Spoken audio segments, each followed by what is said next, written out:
নমস্কার বন্ধুরা, আমার হোম কুকিংয়ে আপনাদের সবাইকে স্বাগত। আজকে আমি চলে এসেছি আবার একটি নতুন রেসিপি নিয়ে। তো ভিডিওটি কথা স্কিপ না করে পুরোটা দেখার জন্য আপনাদের কাছে আমার একান্তভাবে অনুরোধ রইল। আজকে আমি আপনাদের সঙ্গে শেয়ার করছি খুবই সহজ পদ্ধতিতে শুধুমাত্র আলু আর ডিম দিয়ে দারুণ সুন্দর একটি রেসিপি। এই রেসিপিটা না গরম গরম ডাল ভাতের সঙ্গে যেমন পরিবেশন করলে খেতে ভালো লাগে, তেমনভাবে কিন্তু বিকেলে স্ন্যাক্স হিসেবে রেসিপিটি দুর্দান্ত হয় খেতে।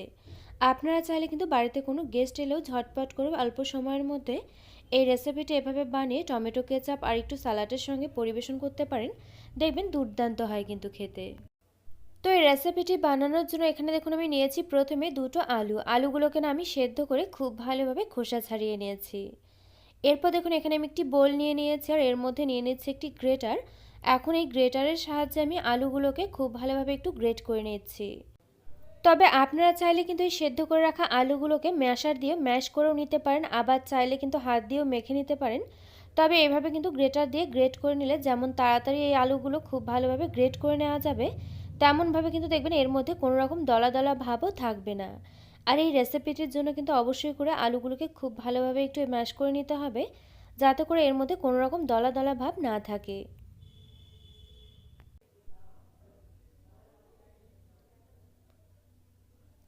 তো এখানে আমার দেখুন একে একে কিন্তু দুটো আলুই খুব ভালোভাবে গ্রেটার দিয়ে গ্রেট করে নেওয়া হয়ে গিয়েছে। এরপরে এই আলুগুলোর মধ্যে আমি বেশ কয়েকটি উপকরণ একটু অ্যাড করে দিচ্ছি। প্রথমে আমি এর মধ্যে দিয়ে দিচ্ছি এখানে একটি ডিম। এরপর আমি এর মধ্যে দিয়ে দিচ্ছি এখানে পরিমাণ মতো কাঁচা লঙ্কা কুচি। ঝাল খেতে আপনারা যেমন পছন্দ করেন সে বুঝে কিন্তু এখানে কাঁচা লঙ্কা কুচিটা ব্যবহার করবেন। এখানে কিন্তু আমি 2 চামচ মতো কাঁচা লঙ্কা কুচি ব্যবহার করলাম। এরপর এর মধ্যে দিয়ে দিলাম এখানে স্বাদ মতো নুন। একই সঙ্গে দিয়ে দিচ্ছি এখানে একেবারে অল্প পরিমাণ করে একটুখানি হলুদ গুঁড়ো। এরপর দিয়ে দিচ্ছি এখানে জিরে ধনে আমি ভেজে গুঁড়ো করে রেখেছিলাম সেই ভাজা মশলাটা।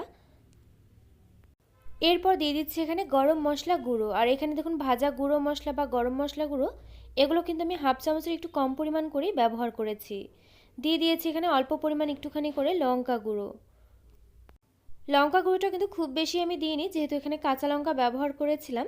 এরপর দিয়ে দিলাম বেশ কিছুটা পরিমাণ ধনেপাতা কুচি। একই সঙ্গে দিয়ে দিলাম এখানে দুটো মিডিয়াম সাইজের পেঁয়াজ কুচি।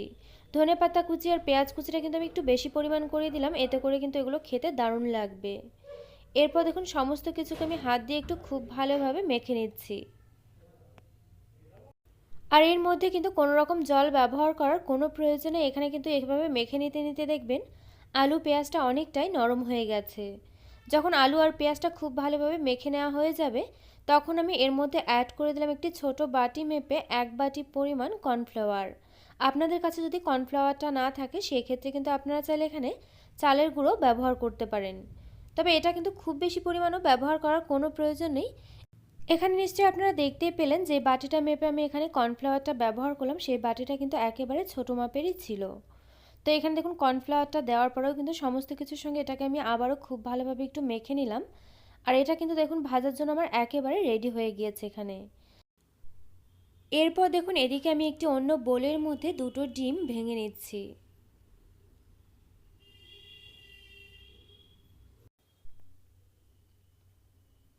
এরপর এই ডিমের মধ্যে দিয়ে দিচ্ছি এখানে আমি পরিমাণ মতো চিলি ফ্লেক্স। এটা কিন্তু আমি বাড়িতেই তৈরি করে নিয়েছি, সেটাকে কিন্তু আমি এর মধ্যে দিয়ে দিলাম। তবে আপনারা চাইলে কিন্তু এই চিলি ফ্লেক্সের বদলে এখানে কিন্তু চাইলে গোলমরিচের গুঁড়ো ব্যবহার করতে পারেন। এরপর দিয়ে দিতে হবে এখানে স্বাদ মতো নুন।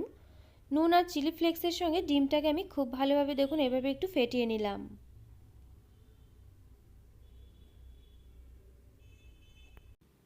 আর এখানে কিন্তু আমার ডিমের গোলাটাও একেবারে রেডি হয়ে গিয়েছে।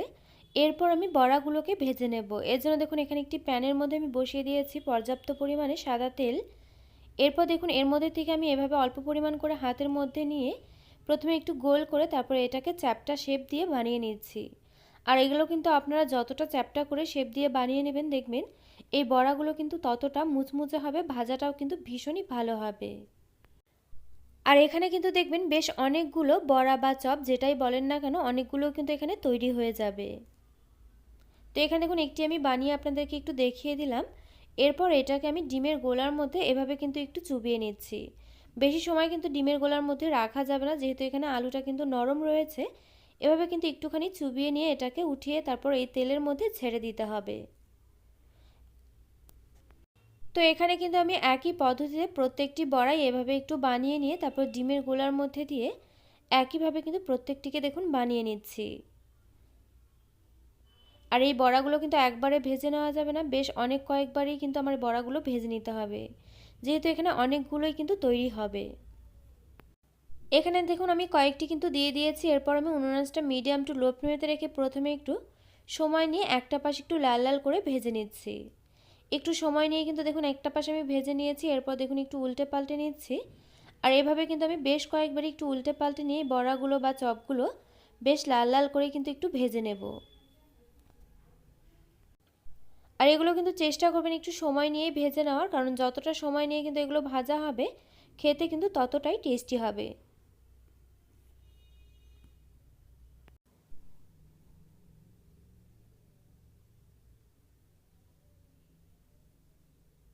তো এখানে আমরা দেখুন বেশ কয়েকবারই কিন্তু উল্টে পাল্টে নিয়ে ভেজে নেওয়া হয়ে গিয়েছে। আপনারা নিশ্চয়ই দেখেই বুঝতে পারছেন ঠিক কতটা লালচে করে আমি এগুলোকে ভেজে নিয়েছি। এখন এগুলোকে আমি তেল থেকে তুলে নিচ্ছি। তবে তেল থেকে কিন্তু এগুলোকে তুলে নেওয়ার আগে অবশ্যই করে উনুনআঁচটা একটু বাড়িয়ে দিয়ে তারপরে তুলে নেবেন। এতে করে কি হবে, তেলটা যে এর গায়ে লেগে থাকবে সেটা কিন্তু ছেড়ে দেবে। তো একই পদ্ধতিতে একইভাবে কিন্তু এখানে আমি বেশ কয়েকটি ভেজে নিয়েছি, আরও কিছুটা রয়ে গিয়েছে, সেটা কিন্তু আমি পরে আবারও ভেজে নেব। তো আপনারাও যদি চান অল্প সময়ের মধ্যে ভালো কিছু খাবার আপনারা খেতে চান, তবে কিন্তু এই রেসিপিটি ঝটপট করে একবার এভাবে বাড়িতে ট্রাই করে দেখতে পারেন।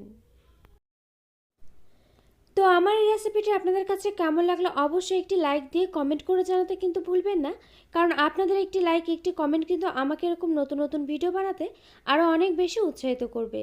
পাশে থাকা বেল আইকন অবশ্যই প্রেস করে দেবেন, এতে করে আমার নিত্য নতুন ভিডিওর আপডেট আপনাদের কাছে পৌঁছে যাবে সবার আগে। তো আজকের মতো ভিডিওটা এই পর্যন্ত, আবারও পরে দেখা হচ্ছে অন্য কোনো নতুন ভিডিওর সঙ্গে। আর আমার এই ভিডিওটি শেষ পর্যন্ত দেখার জন্য আপনাকে জানাই অসংখ্য ধন্যবাদ।